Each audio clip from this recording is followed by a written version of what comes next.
Welcome to the south of France, the home of sand, sea and sunshine. Just look at it. And it's also the home of some nice chateaux like this one. But another thing it's got is some absolutely fabulous roads. Now you just think, if you could ride the bike of your dreams on those roads, wouldn't that be something else? Wouldn't that be a real bit of escapism? Well, come with me and I'll show you how you can. And how about this for a range of bikes? Yamaha's Phaser, Suzuki's GSX-R FAU. What about Ducati's new ST4 Monster, the one with the 916 engine? ZX-12 Quacker? What about Aprilia's RSVR? Or you might favour Ducati's 996. Then an R6, a nice nimble sports bike. Or an MV Agusta, of course. I can see you actually spluttering over that one. Triumph Bonneville, nice bike if you're into cruising. If you're into even more cruising, how about the Harley Fat Boy? If you want a mega cruiser, how about the Valkyrie, Honda's Big Flat 6? So what's all this collection about? Well, let's go and ask the man behind it, Olly Duke, the infamous bike journalist. The idea of Great Escape Tours, as you say, it's escapism. And we hope from the moment if you fly down, from the moment you arrive at the airport, to the moment you return back to the airport in England, you become a sheep. Yeah. Like a bike journalist.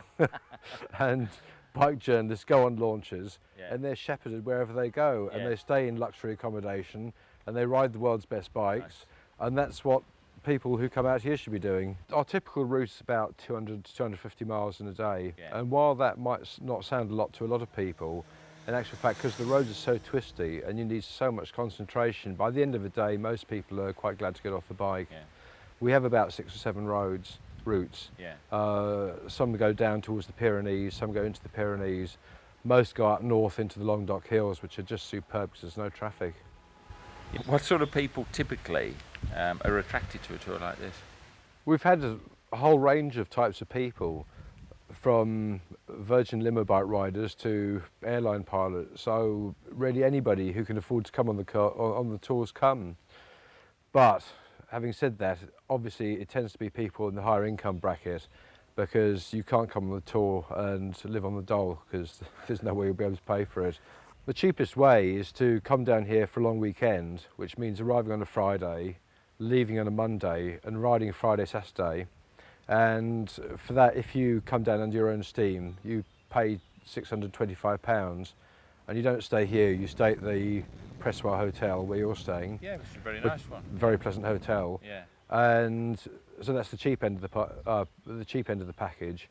The expensive end of the package is to come out here, to fly out here, to stay in the chateau here, and to ride for 4 days during a week's holiday.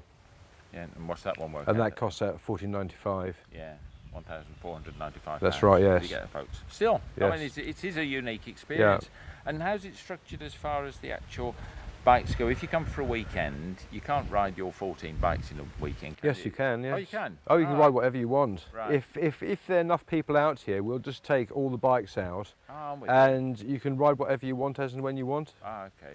So really, the more the merrier in a way. If you get a full tour, then 14 people on it, that's probably the best, is it? Yes. Yeah. And then everyone goes out, and we stop for coffee, and people will swap bikes, and we'll stop for lunch, and they'll swap again, and that works very, very well.